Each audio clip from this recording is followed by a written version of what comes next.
Hello everyone, welcome back to Chemistry Box by Muskan. So, in today's video, we will continue with part 2 of chapter 2 series, that is structure of atom. And in the last video, we have covered topics atom, subatomic particles, discovery of electron, discovery of proton, discovery of neutron.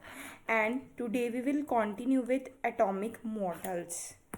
And in the last video we have discussed about subatomic particles like atom, electron, proton, neutron. ठीक है. So the main question is that कि ये जो particles हैं ये atom में arrange किस तरह किए हुए हैं. ठीक है. So for that many scientists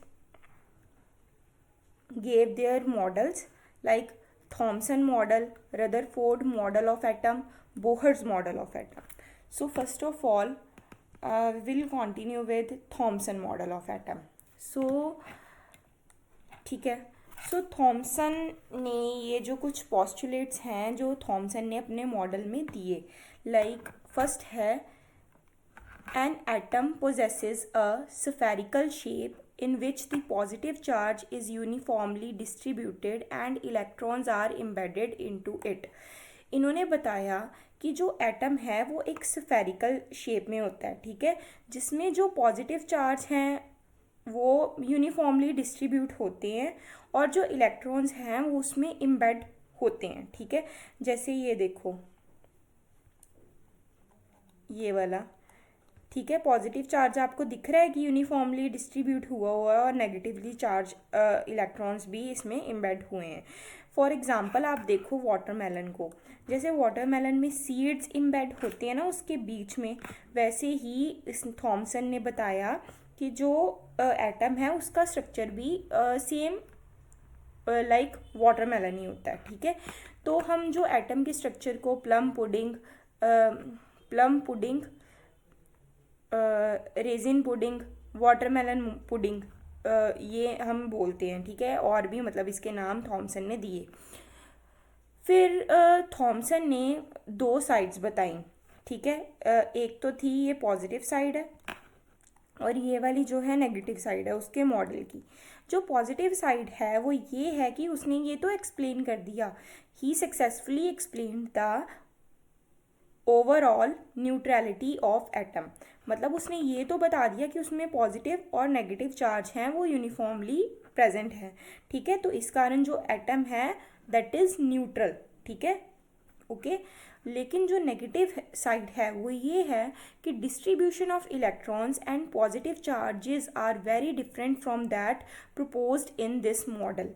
उसने मतलब जैसे बताया कि ये पॉजिटिव और नेगेटिव चार्ज ऐसे डिस्ट्रीब्यूट हैं, मतलब रियलिटी में वो वैसे नहीं होते. ठीक है. उनकी कुछ ना कुछ और मतलब होती है, जैसे वो एक मतलब प्रेजेंट हो एटम में, वो ये बताने में सक्सेसफुल नहीं रहा.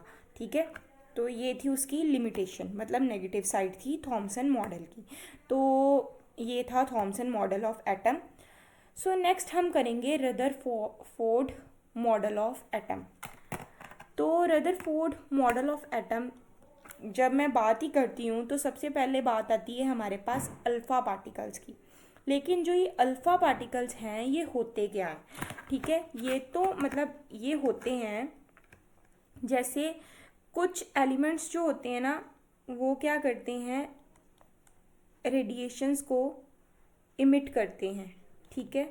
तो जो एलिमेंट्स रेडिएशंस इमिट करते हैं उन्हें हम उस प्रोसेस को कहते हैं रेडियो एक्टिविटी. ठीक है. और जो एलिमेंट्स ये रेडिएशंस इमिट करते हैं उन्हें हम कहते हैं रेडियो एक्टिव एलिमेंट्स. ठीक है. तो ये जो रेडिएशंस होती हैं ना ये तीन तरह की होती हैं, अल्फ़ा, बीटा एंड गामा. ठीक है. So first of all alpha. So alpha particles are positively charged helium nuclei. They have the least penetrating power. ठीक है. जो अल्फ़ा पार्टिकल्स होते हैं ये पॉजिटिवली चार्ज पार्टिकल्स होते हैं. ठीक है. And beta particles are negatively charge particles similar to electrons. जैसे इलेक्ट्रॉन्स होते हैं वैसे ही बीटा पार्टिकल्स जो हैं वो उसी की तरह ही नेगेटिवली चार्ज होती हैं. फिर नेक्स्ट हमारे पास आ जाता है गामा। गामा जो है, इन्हें हम पार्टिकल्स नहीं, ये रेज होती हैं, बहुत हाई एनर्जी रेज होती हैं, ठीक है, रेडिएशंस होती हैं, जैसे कि एक्स रेज हो गया, और ये न्यूट्रल नेचर की होती हैं, ठीक है, इनमें कोई भी पार्टिकल्स प्रेजेंट नहीं रहते, ठीक है। तो ये मैंने बात की थी कि अल्फ़ा पार्टिकल जो हैं वो पॉजिटिवली चार्ज्ड पार्टिकल्स हैं और उनकी पेनिट्रेटिंग पावर लीस्ट है बीटा और गामा से, ठीक है। मतलब ये किसी सामान से या किसी भी चीज़ से इजीली निकल नहीं सकते, पेनिट्रेट नहीं कर सकते, अल्फ़ा पार्टिकल्स की पावर क्या है, लीस्ट है, ठीक है। तो ये था मतलब अल्फ़ा, बीटा और गामा रेज होती। तो अब हम बात करते हैं कि उसने एक्सपेरिमेंट जो किया रदरफोर्ड ने, वो कैसे उसका सेटअप मतलब किया उसने, ठीक है, एक्सपेरिमेंट का। तो ये था रदरफोर्ड्स एक्सपेरिमेंट सेटअप, ठीक है। तो उसने, जैसे हमने अल्फ़ा पार्टिकल्स के बारे में पढ़ा है पीछे, ठीक है, कि अल्फ़ा पार्टिकल्स क्या होते हैं, ठीक है, ये बताया मैंने कि वो हाई एनर्जी पार्टिकल्स हैं। सो ये जो अल्फ़ा पार्टिकल्स हैं, उसने क्या किया, रदरफोर्ड ने एक अल्फ़ा पार्टिकल्स का यहाँ पे सोर्स लगा दिया।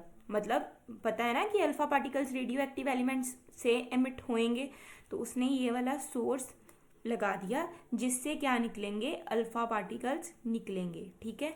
फिर उसने क्या किया, एक थिन गोल्ड फॉयल को रख दिया उसके सामने, मतलब एज थिन एज पॉसिबल, जितनी थिन हो सके उतनी लेनी है हमने ये गोल्ड फॉयल, ये रख दिया। फिर हम देखेंगे कि जो ये पार्टिकल्स जाएंगे गोल्ड फॉयल की तरफ, वो कुछ ना कुछ डिफ्लेक्शन भी तो शो करेंगे ना। तो उस डिफ्लेक्शन को देखने के लिए हमें एक यहाँ पे स्क्रीन की भी ज़रूरत है। तो वो स्क्रीन कौन सी होगी, फ्लोरोसेंट स्क्रीन, ठीक है। ये था उसका सेटअप जो उसने एक्सपेरिमेंट परफॉर्म करने के लिए किया। सो नेक्स्ट है ऑब्जर्वेशंस। उसने मतलब इस एक्सपेरिमेंट से ऑब्जर्व क्या किया कि क्या क्या जो चीज़ें हैं वो उसे पता चली एटम के बारे में, ठीक है।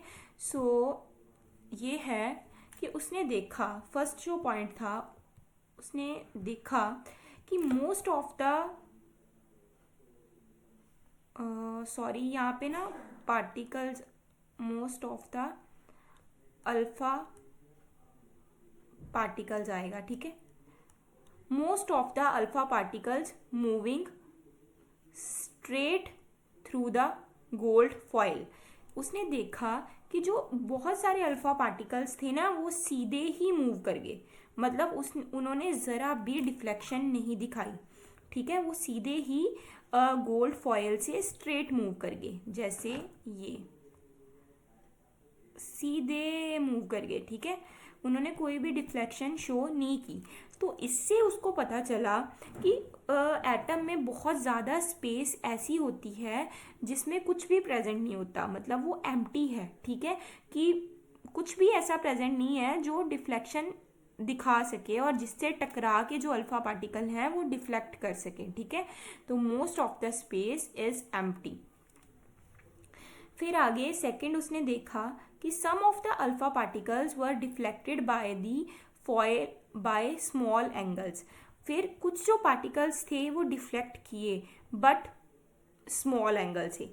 सो इससे उसे पता चला कि कुछ ना कुछ उसके बीच में, एटम के बीच में ऐसा प्रेजेंट है जिससे जो अल्फा पार्टिकल्स टकराते हैं तो वो छोटे से एंगल से डिफ्लेक्शन शो होती है, ठीक है।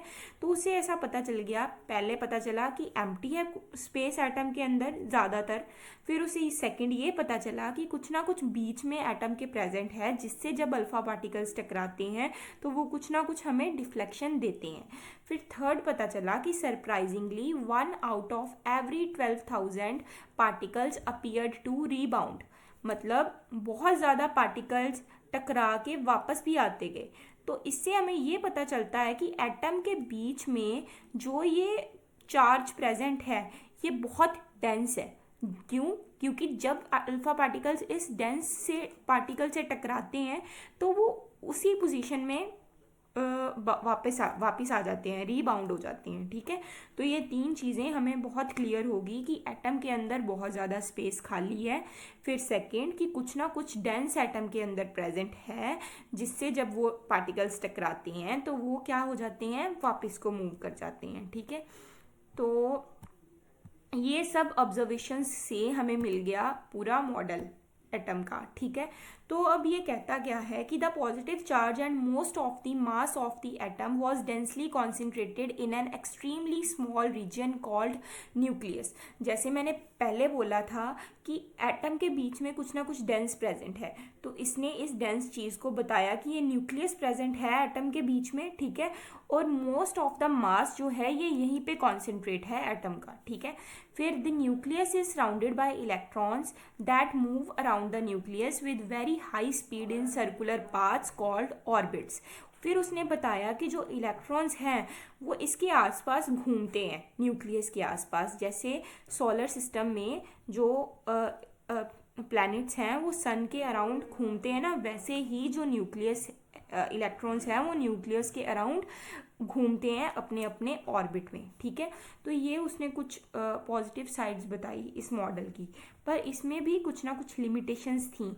ये कुछ चीज़ें बताने में मतलब नहीं सक्सेसफुल रहा था। जैसे ही couldn't explain the stability of atom, इसने ये तो बता दिया कि कैसा स्ट्रक्चर होगा पर इसने स्टेबिलिटी नहीं बताई।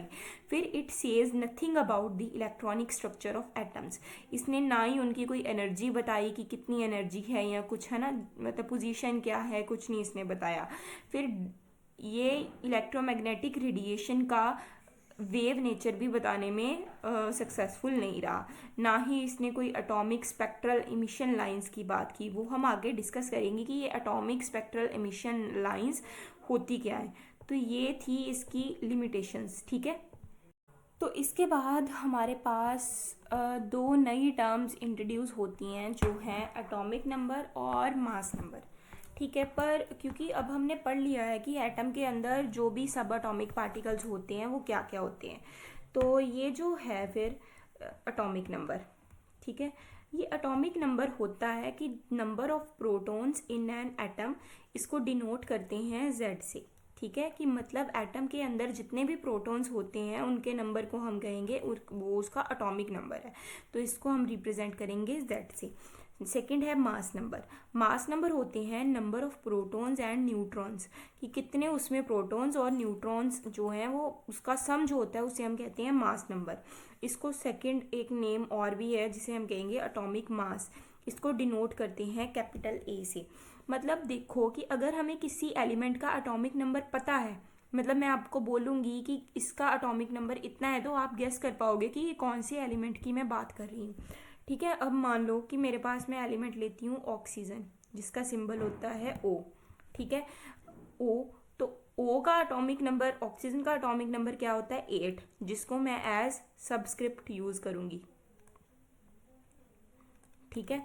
तो मास नंबर इसका होता है 16, जिसको हम बोलेंगे ये है सुपरस्क्रिप्ट यूज करूँगी मैं इसको, ठीक है। तो ये बात याद रखनी है कि एटॉमिक नंबर हमेशा सबस्क्रिप्ट यूज होता है और जो मास नंबर है वो सुपरस्क्रिप्ट यूज होता है, ठीक है।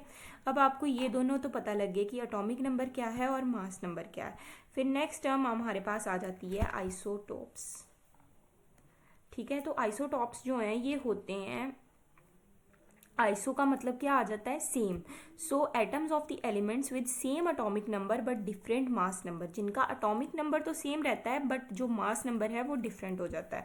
फॉर एग्जांपल अगर हम देखें हाइड्रोजन के आइसोटॉप्स, हाइड्रोजन के 3 आइसोटॉप्स हैं, प्रोटियम, ड्यूट्रियम, ट्रिटियम, ठीक है।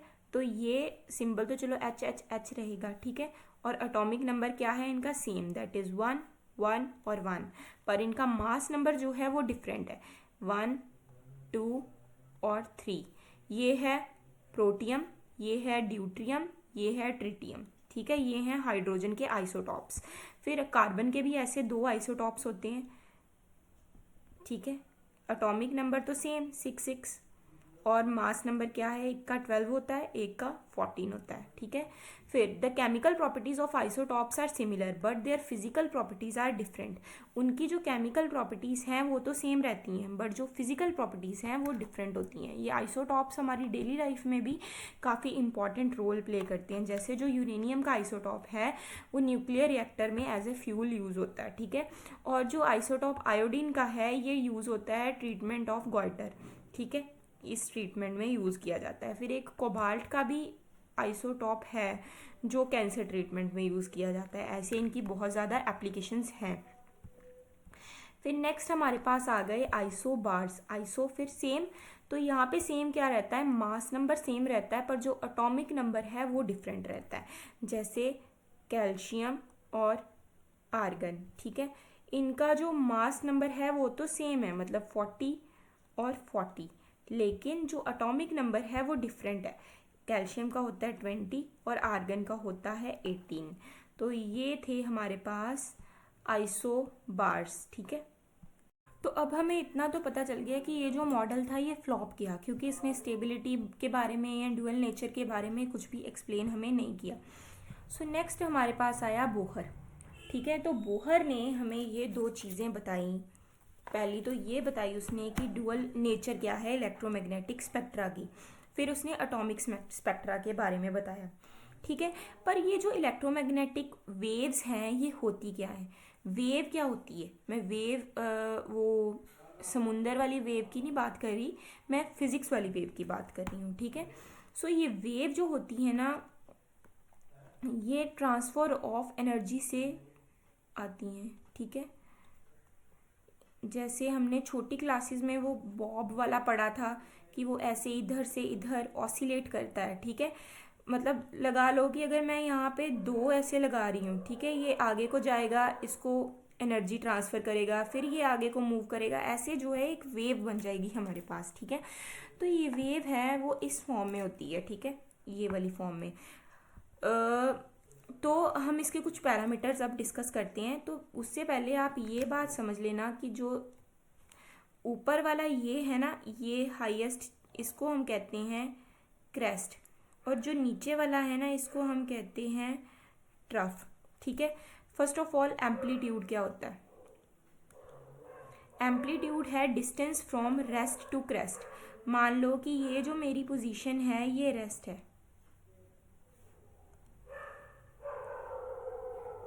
ठीक है, ये रेस्ट है, मतलब ये ज़ीरो है, ठीक है। और यहाँ से मतलब रेस्ट टू क्रेस्ट तक जितना डिफरेंस है उसे मैं कहूँगी कि उसका वो क्या है, एम्पलीट्यूड है। फिर नेक्स्ट मेरे पास आ जाता है wavelength, distance between crest to crest और ट्रफ टू ट्रफ।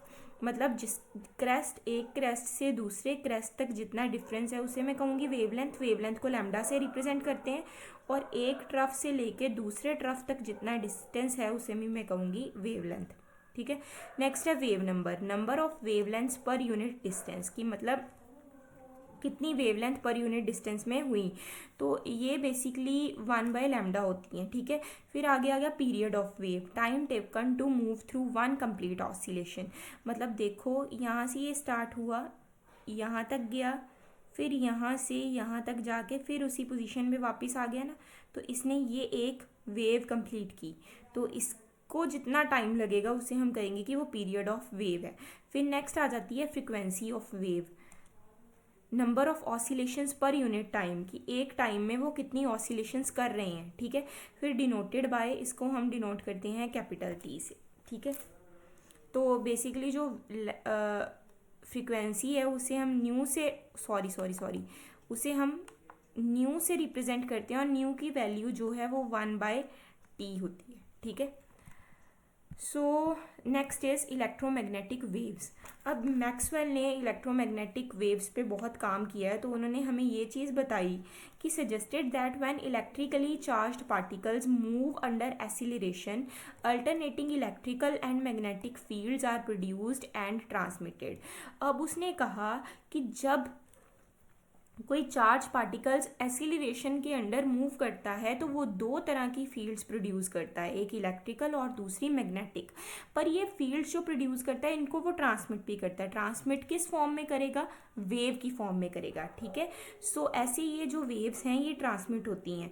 मतलब देखो कि ये है मैग्नेटिक फील्ड जिसको मैं रेड से रिप्रेजेंट कर रही हूँ, और ये जो ब्लू वाली है ये है इलेक्ट्रिक फील्ड, ठीक है। और जो ये दोनों वेव्स हैं they are mutually perpendicular to each other, ये क्या रहती हैं, परपेंडिकुलर रहती हैं, ठीक है। तो मतलब ये एक दूसरे के बिल्कुल परपेंडिकुलर रहती है, क्योंकि इनकी वेवलेंथ, फ्रीक्वेंसी, एम्पलीट्यूड सारा कुछ सेम रहता है। बस जो मेन डिफरेंस है ना इलेक्ट्रिकल और मैग्नेटिक फील्ड में, वो ये है कि they are mutually perpendicular to each other, जो मैग्नेटिक और इलेक्ट्रिकल फील्ड हैं। ठीक है। अब देखो कि हम हर इंसान को उसके नाम से रिप्रेजेंट करते हैं।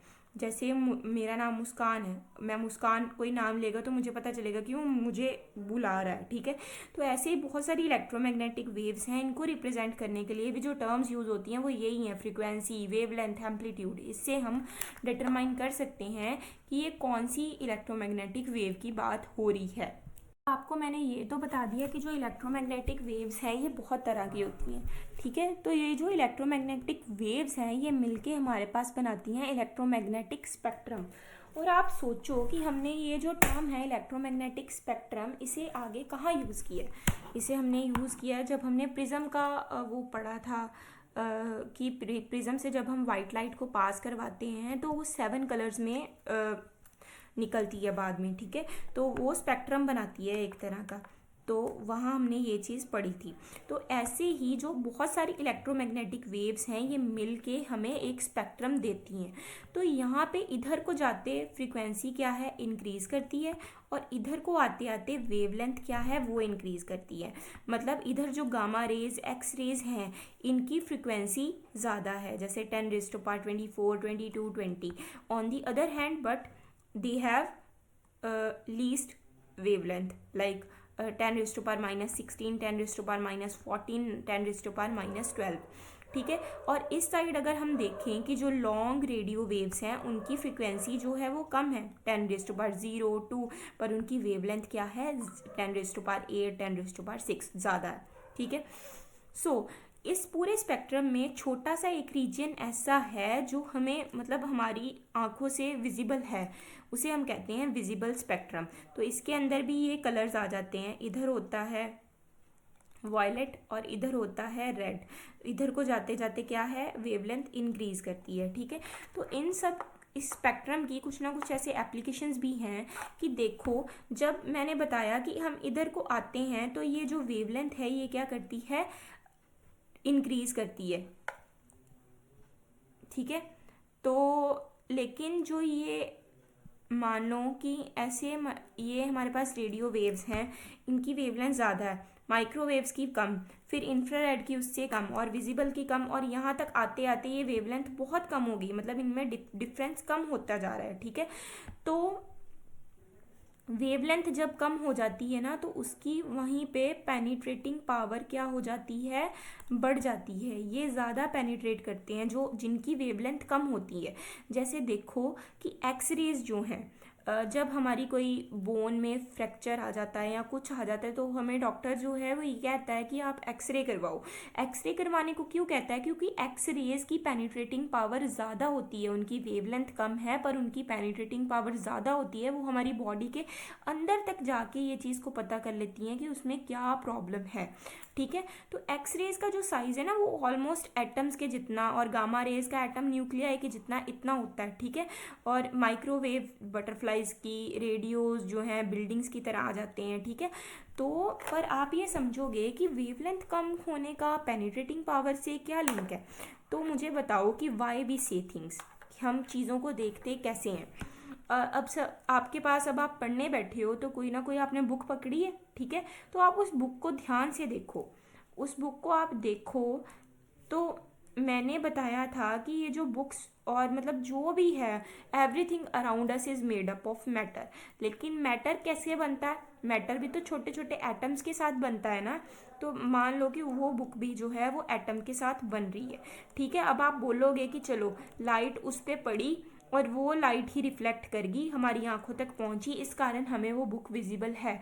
लेकिन चलो ये भी कॉन्सेप्ट है, पर बात ये है कि मैंने बताया आपको उस पिछले मॉडल में कि जो एटम के अंदर बहुत सारी स्पेस खाली होती है, तो ये जो विजिबल लाइट है फिर आगे क्यों नहीं निकल जाती, सीधी पेनिट्रेट करके क्यों नहीं आगे चली जाती, क्योंकि वो नहीं जा सकती, क्योंकि विजिबल जो रेज हैं उनकी जो वेवलेंथ है ये कम है, ठीक है, एज कम्पेयर टू जो एटम के अंदर पार्टिकल्स हैं।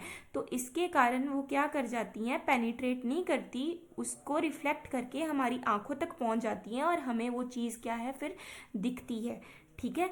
ऑन दी अदर हैंड आप देखो कि कि मैं आपको एक बैग देती हूँ और मैं बोलती हूँ कि उस बैग की आपने जिप ओपन नहीं करनी और मुझे बताओ कि इस बैग के अंदर क्या क्या है, आप नहीं बता पाओगे। लेकिन जब आप देखो कि आप प्लेन में ट्रैवल करते हो, वहाँ पे जाके आपको अपना बैग जब आप डिपॉजिट करवाते हो तो वो उसके अंदर देखते हैं कि क्या क्या है, स्कैन करते हैं, उन्होंने एक्सरेज मशीन लगाई होती हैं और जो वहाँ पे वो बैठे होते हैं उन्हें वो दिख रहा होता है कि आपके अंदर बैग के क्या क्या है, क्योंकि जो वो लाइट है, एक्सरेज है, वो पूरी पेनिट्रेट कर पा रही है आपके बैग के अंदर और हमें बता रही है कि उसके अंदर क्या है। एक्सरेज की वेवलेंथ क्या होती है, कम होती है, इसके कारण उनकी पेनिट्रेटिंग पावर ज़्यादा है और वो अंदर तक चली जाती हैं। लेकिन विजिबल की यह क्या है, वेवलेंथ कम है, इस कारण वो पेनिट्रेट नहीं कर पाती, रिफ्लेक्ट बैक करती हैं, इस कारण ही हमें वो चीज़ दिखती है, ठीक है। तो ये था कि हम चीज़ों को देखते कैसे हैं। अब कुछ फिनोमेना हमारे पास ऐसे थे जिन्हें हम वेव नेचर के ज़रिए नहीं एक्सप्लेन कर पाए। तो वो थे हमारे पास जैसे पार्टिकल नेचर। पार्टिकल नेचर में ये फिनोमेनाज आ जाते हैं जैसे black body radiation, photo electric effect और atomic spectra.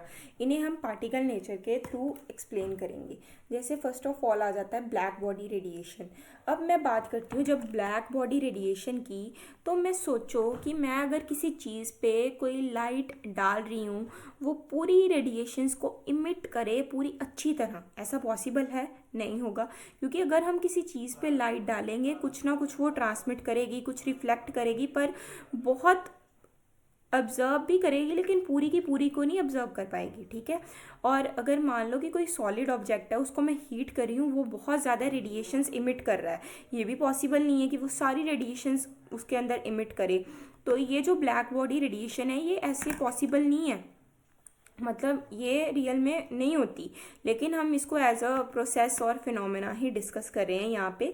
So black body वो है, एक आइडियल बॉडी है जो बहुत सारी जितनी भी रेडिएशन उसके अंदर हैं उसे इमिट करें और बहुत ज़्यादा रेडिएशन जो उस पर गिर रही हैं उनको ऑब्जर्व करें, उसे हम कहते हैं ब्लैक बॉडी, ठीक है। तो ये जो ब्लैक बॉडी स्पेक्ट्रम है ये डिपेंड करता है टेम्परेचर पे, और वो ये चीज़ों पे नहीं डिपेंड करता कि वो किस चीज़ से बना है। जैसे हमने ये ग्राफ यहाँ पे प्लॉट किया, ठीक है, ये देखो कि ये सिर्फ टेम्परेचर पे डिपेंड कर रहा है और किसी चीज़ पे नहीं डिपेंड कर रहा है। As the temperature of an object increases it emits more black body energy at all wavelengths. जब जब टेम्परेचर बढ़ेगा तब तब जो ब्लैक बॉडी एनर्जी है वो हर वेवलेंथ पे निकलेगी, इमिट होएगी। As the temperature of an object increases the peak wavelength of the body spectrum becomes shorter. जब जब टेम्परेचर इंक्रीज होगा जो वेवलेंथ है वो शॉर्टर मतलब डिस्टेंस पे आनी शुरू हो जाएगी। The black body spectrum always becomes small at the left hand side. Left hand side पे देखो तो ब्लैक बॉडी स्पेक्ट्रम हमेशा छोटा ही नजर आएगा, मतलब लेफ्ट साइड पे, ठीक है। जो क्लासिकल थ्योरी थी वो नहीं एक्सप्लेन कर पाई थी कि कैसे ब्लैक बॉडी स्पेक्ट्रम होता है, ठीक है। तो उसको एक्सप्लेन करने के लिए हमारे पास आया प्लैंक्स क्वांटम थ्योरी, ठीक है। प्लैंक क्वांटम थ्योरी क्या कहती है कि एटम मॉलिक्यूल कुड emit और observe energy only in discrete quantities, not in continuous manner, कि वो कॉन्टीन्यूस मैनर में नहीं एमिट और ऑब्जर्व कर पाते, वो डिस्क्रीट मैनर में करते हैं, ठीक है, मतलब छोटी छोटी क्वांटिटीज़ में, बहुत ज़्यादा क्वांटिटीज़ में नहीं। क्वांटम क्या है? Quantum is the smallest quantity of energy that can be emitted और observed in the form of electromagnetic radiation. Quantum एक बहुत छोटा क्वांटिटी है एनर्जी की जिसको हम एमिट और ऑब्जर्व कर रहे हैं, ठीक है। तो नेक्स्ट हमारे पास आ जाता है फोटो इलेक्ट्रिक इफेक्ट। ये भी एक तरह का हमें पार्टिकल नेचर बताता है। ये क्या है कि जब मान लो कोई लाइट हम किसी सॉलिड पार्टिकल पर गिरा रहे हैं, ठीक है, तो वो क्या करता है, उसमें से इलेक्ट्रॉन्स को इजेक्ट करके बाहर निकालती है, ठीक है। The electrons are ejected from the metal surface as soon as the beam of light strikes the surface. The number of electrons ejected is proportional to the intensity और ब्राइटनेस ऑफ द लाइट। जितनी उसकी brightness होगी उतने ही number of electrons क्या eject होंगे। For each metal there is a characteristic minimum frequency below which photo electric effect is not observed. हर चीज़ की मतलब होगी, उसकी पर्टिकुलर कोई ना कोई फ्रिक्वेंसी होगी जिस पे वो इलेक्ट्रॉन्स को इजेक्ट कर पाएगा। फिर एट अ फ्रिक्वेंसी जब वी ग्रेटर देन है न्यू नॉट से the ejected electrons come out with certain kinetic energy. कोई ना कोई काइनेटिक एनर्जी से ही वो इलेक्ट्रॉन्स उसमें से इजेक्ट होंगे। अब हमने दो चीज़ें पढ़ ली, पार्टिकल नेचर और वेव नेचर। पर ये पार्टिकल नेचर कन्फ्यूजन क्रिएट हो रही है कि कौन पार्टिकल नेचर दिखाएगा और कैसे वेव नेचर दिखेगी। जो ये पार्टिकल नेचर है ये हमें तब दिखती है जब कोई रेडिएशन मैटर से इंटरेक्ट करे। जैसे फोटो इलेक्ट्रिक के केस में क्या था कि वो लाइट सॉलिड सरफेस पे पड़ रही थी, मैटर था वो, ठीक है, तब वो जो नेचर है वहाँ पे पार्टिकल नेचर दिखेगी। लेकिन जब कोई रेडिएशंस प्रोपेगेट करेंगी, एनर्जी ट्रांसफ़र करेंगी, वहाँ पे क्या होगा, वेव नेचर दिखेगी। सो ये तो हमने आज मॉडल्स कुछ डिस्कस किए। नेक्स्ट हम जो एटॉमिक स्पेक्ट्रा है वो हम नेक्स्ट वीडियो में डिस्कस करेंगे। So I hope this video is helpful for you. So please like, share and subscribe to Chemistry Box. Also hit the bell icon. See you in the next class. Bye bye.